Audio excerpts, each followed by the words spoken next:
This is Millie with Boots and Bows Outdoors, though we are indoors tonight, and I am going to show you how to make a candy recipe that we use every year at Christmas time.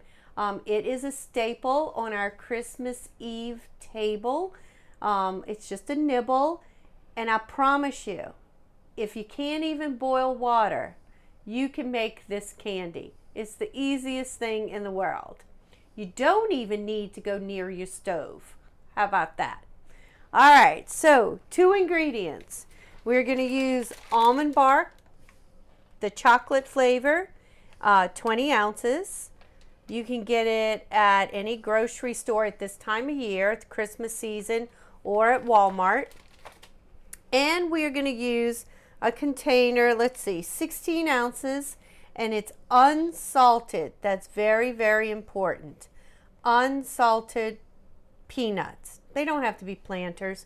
They can be the store brand, but this was what happened to be on the shelf.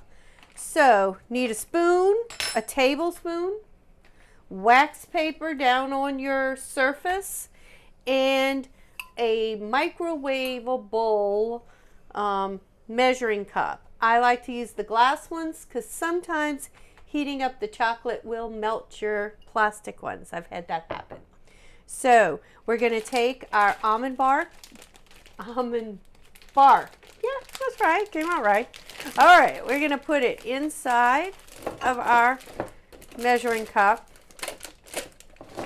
Oh. There we go.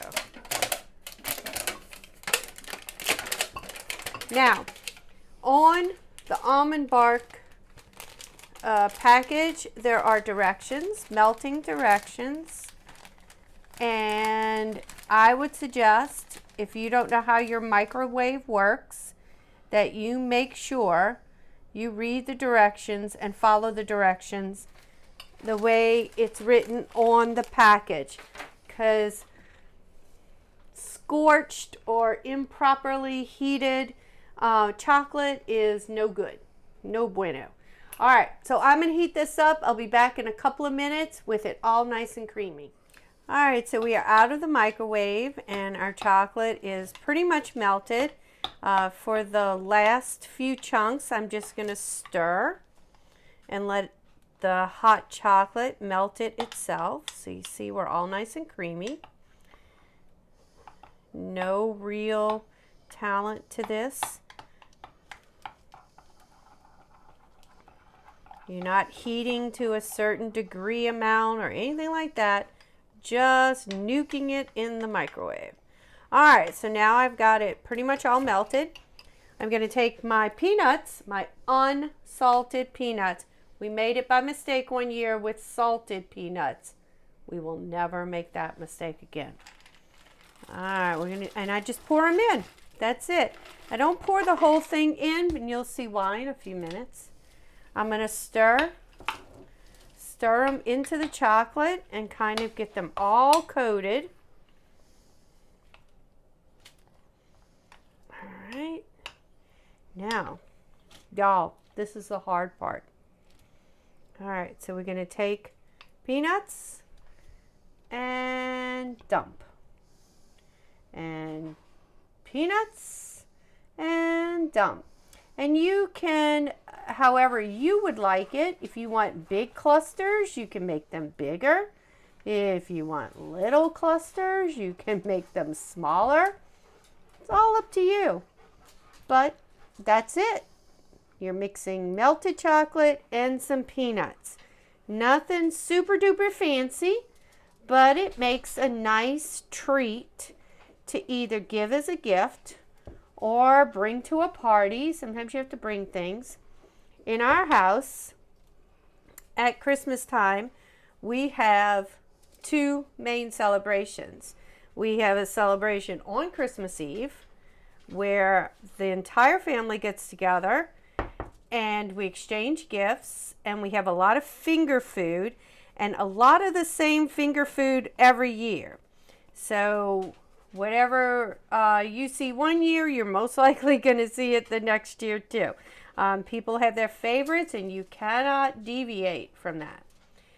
We exchange our gifts, we play games, and we open presents. Well, I guess that would be part of exchanging gifts, right? I would think so, yeah. So, and then on Christmas Day, we get together and we have Christmas dinner. Now, I don't know if you can tell, but it's a little bit harder for me to grab peanuts now. I'm getting more chocolate. Like my chocolate is not, it's not as full with peanuts. So now what I'm going to do is I'm going to add more peanuts to the mixture. And why don't I add the whole thing all at once? It makes it harder to manage. Because I really want everything to get coated well. And you can see it's full right now. And this is what I like to work with. You don't have to be super fast. It's not going to cool down and dry out on you right away. So you can kind of take your time. I wonder too, Jim, I don't know, what do you think about this?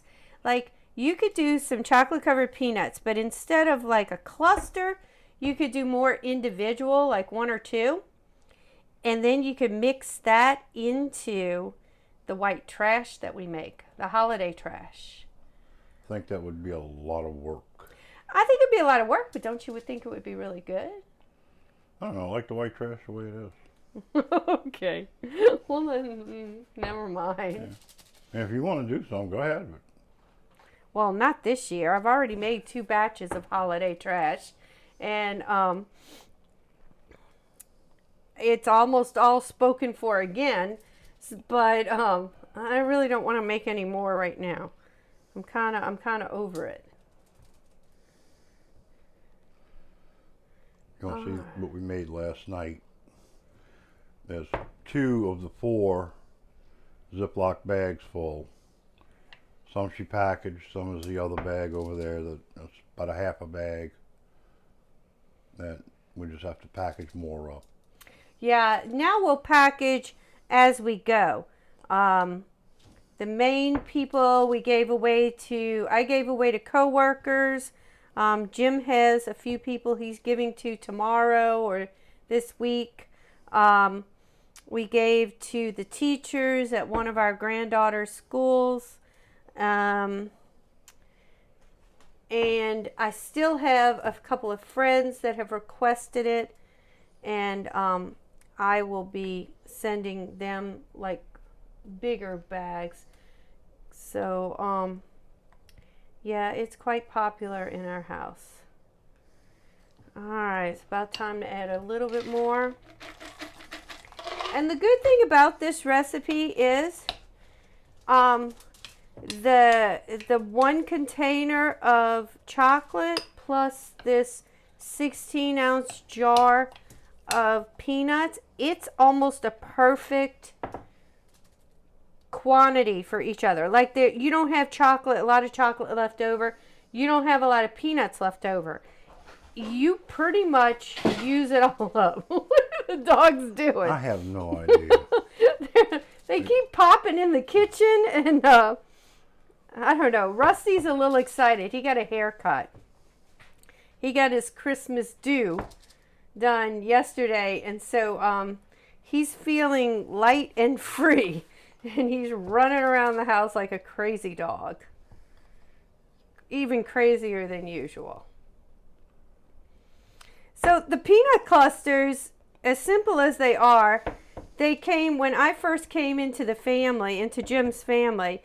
My mom was a huge candy maker, and not stuff as totally simple as peanut clusters. She made divinity, and she made homemade fruit cake. I miss her divinity. Oh, I do too. I miss a few things that she made. And homemade heavenly hash. So anyway, my mom passed away right after we got married. And Jim's mom, I think, to make me feel better, said, oh, why don't we all get together and make candy like your mom used to make? And so we did. We all showed up, and I showed up with my mom's recipes. And somehow peanut clusters kind of was the only candy that stayed after the first year or two of doing that. You know, they were easy. People liked them. They didn't take a lot of ingredients, so they weren't expensive. And so peanut clusters kind of became a staple. Also, we have some picky eaters in our family. And for some reason, peanut clusters appeal to the picky eaters. And so you always want to make people happy. So, so that kind of, I guess, was part of it too. So my mom would spend weeks. I think she started even before Thanksgiving, making all this candy every day and packaging it away in tins. And then before Christmas, a couple of weeks before Christmas, she would take all those tins out and she would sort everything.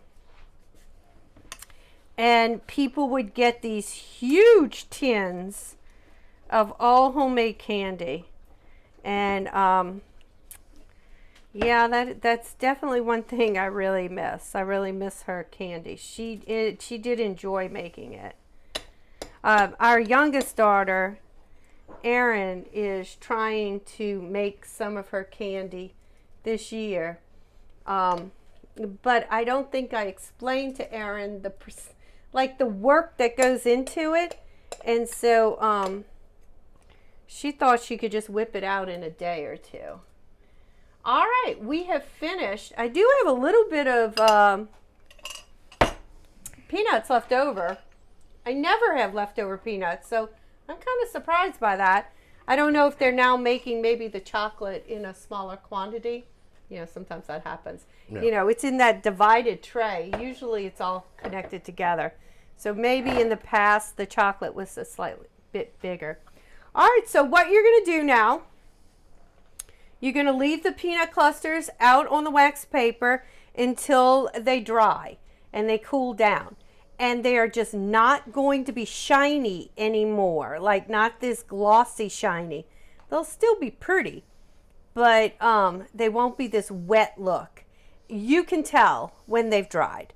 And then that's it. You can put them away in an airtight container and give them away as the season goes. Or like in our family, bring them to Christmas Eve and put them out on the table for everybody to nibble on while, you know, in between opening gifts. So that's it. This is peanut clusters, the absolute easiest candy you could ever think of making. And it's a little messy too. On my cheek. I touched myself. No. And nobody will talk about you if you lick the wax paper after you put the peanut clusters up to get that chocolate. Oh, I don't know about that. I'm not doing that. Anyway, y'all have a Merry Christmas. I hope you enjoyed this recipe. Jim and I wish everybody to have the happiest holidays ever. And make yourself some peanut clusters and enjoy. Good stuff. Yeah. All right. See you later. Bye-bye.